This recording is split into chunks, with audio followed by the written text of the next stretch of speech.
Well, hello, folks, and welcome to the Dieter Melhorn Fishing Podcast. Hope you're having a good day, whatever day it is that you happen to be listening to the show. The taping of the show is Memorial Day weekend, so I hope everyone has a wonderful Memorial Day. I'm taping this on Saturday before Memorial Day, so I just ran a guide trip this morning.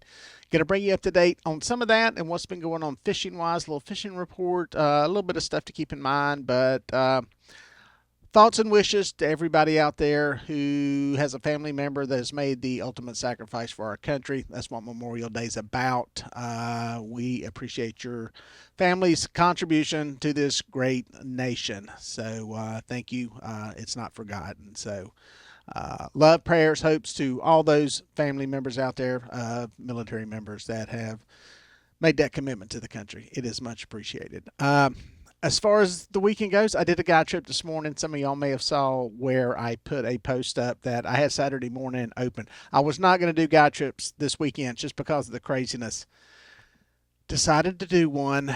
We went early. And just for the record, I may do one tomorrow if anybody wants to go, so let me know. It will be early, though. We met at 5 o'clock this morning. And if I do one tomorrow or Monday, that's what will happen.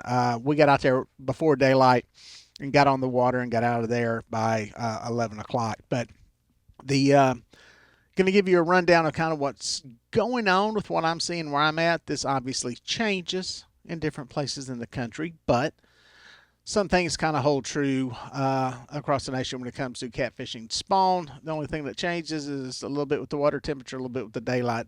Pretty much it's going to happen around roughly the same time. We're coming into the end of May, and the end of May is typically the end of the good stuff. As I say, there's we're this is the weekend that I use as the benchmark for when things start or can start to go downhill. Kind of that Memorial Day to July 4th is kind of the window. If you don't have to fish, you may not be missing anything, even though some world record fish have been caught during that time period. And even though we smoked them today, it can be a tough and challenging time. Here's the good news in all of this is that the spawn does not happen everywhere at the same time, no matter what body of water you're fishing on. And what I mean by that is even on the lake I was fishing today, which is Lake Wiley outside of Charlotte, North Carolina, there are areas when I'm starting to see some spawning, pre-spawn activity with the males,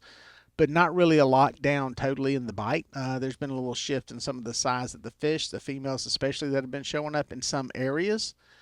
And that kind of gives me a clue that stuff's approaching. Now, we went to a different part of that reservoir today, and there was no sign whatsoever that the spawn was even close. A phenomenal bite today. I don't like to throw numbers out there because I think it creates unreal expectations for people that come on a guide trip is basically the best way to put it. We have an above average day. Any of y'all that have been in a boat with me, we talk about the averages and kind of what the catch averages are seasonally and over all the year. This was well above average, so we'll leave it at that. And no sign whatsoever that a spawn was taking place. No bite marks on the fish, no big dark males, no thrashing around, any of that stuff. We had a lot of females today, good sized females. We got lucky and missed the channel cats somehow today. So I don't know how much of that was right place, right time. Bite did start to wane toward the middle of the day. Obviously, boat traffic was starting to pick up then. But, the pre-dawn bite wasn't as good as I'd hoped. We got out there, like I said, we were out there and set up before sunrise and fished those first couple of hours pretty much in one spot. And there were fish anchored up on a point. Rocky Point, steep drop into a river channel. There were fish around it.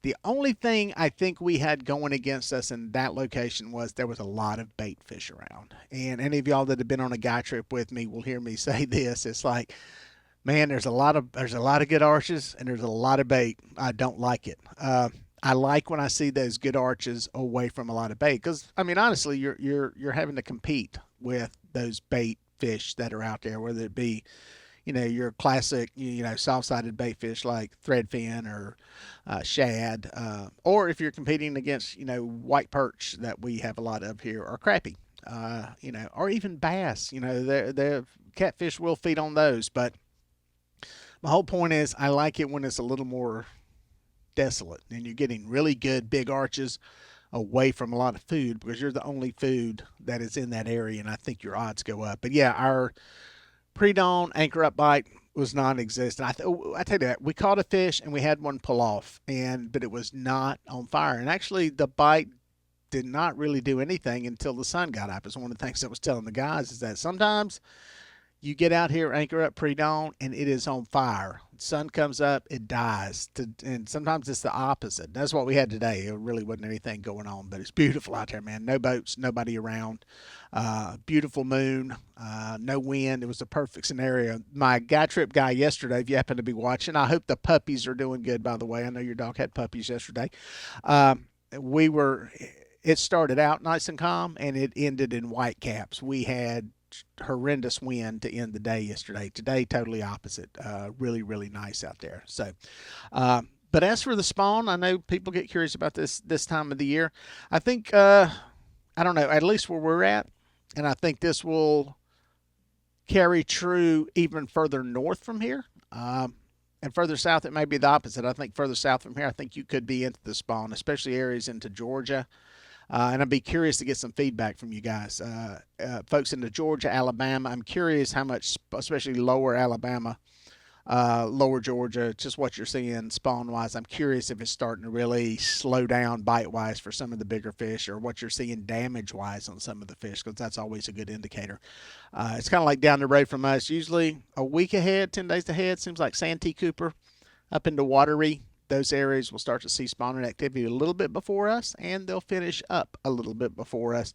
I don't know how much of that's temperature driven, maybe water conditions. Who knows? There's a lot of variables in it, but the big thing I think to keep in mind for any of you folks out there that are, you're out of school now. You know, if you're in school, you're out of school, you got a break. It's summertime. It's good temperature. You want to go fish. The bottom line is go fish. Depending on where you're at and depending on what's going on, you can always have some fish eating. And generally, you know, you may not have, let's say the blues are spawning. The bigger blues may be tied up and stuff, not feeding as much, but you may have channel cats or flatheads eating, and vice versa. So, especially if you have the diversity of fish in the place you're fishing, we're lucky we've got channel cats, blues, flatheads, and if you got that diversity, it can help out. But there's always going to be somebody eating at some point. It's just going to slow. So be, you know, aware of that. The one thing we did got coming that I really makes things worse is mayfly hatch. I don't know why they call them mayflies when they seem to hatch really big in June, but that's a coming. I think somebody seen one at the dock yesterday that looked like the carcass off of one, and that seems to be another kick in the teeth come June. And the good thing about mayflies is you can get away from them. They're usually not just like a you know, spawning catfish. It doesn't all happen in one place at one time. You know, maybe in big different areas. So if you don't have mayflies where you're at, you're fishing in a great place because it is hideous. Generally, it's the major rivers that are going to have this going on. So something else to keep in mind is junior pressure. But right now, things are looking good. Fishing's looking good. Like I said, today was a phenomenal day. And I think, you know, the big thing is you may have to move and cover some water as it starts to get into that spawn zone, and it may mean getting up, moving, covering some ground, and covering some water and trying to find some fish. So as far as baits go, once we anchored up, we were anchored up with cut bait, and I think the anchoring up thing, especially if you're trying to pick off a flathead, I think you're better off with a cut bait or a live bait. But once we started drifting, we had a mix of some really big pieces of cut bait and chicken.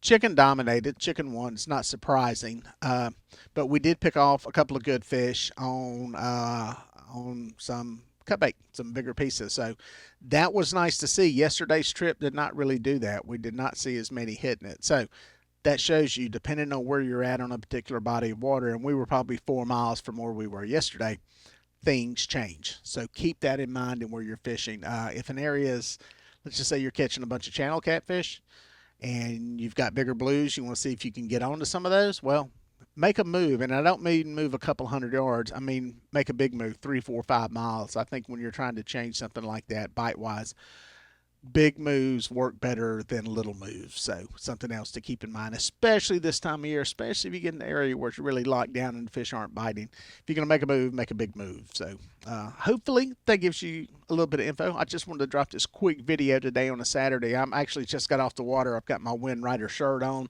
and still got my visor on. Not my typical attire for doing one of these, but felt like I'd sit down, drop you a quick video, and the thumbnail, by the way, is one of the fish that was caught today. So check that out. And again, if you're interested in going on a trip with me, go to my website, DieterMelhornFishing.com. There's contact information on there for the guide trips. You'll see a number. Shoot me a text, and we'll go from there and decide to try to get you booked up on a trip. And I may go tomorrow if somebody wants to go. Just let me know, but you're going early. You got to be there at 5 o'clock. We're off by 11. So that's it for now. We'll catch you out on the water.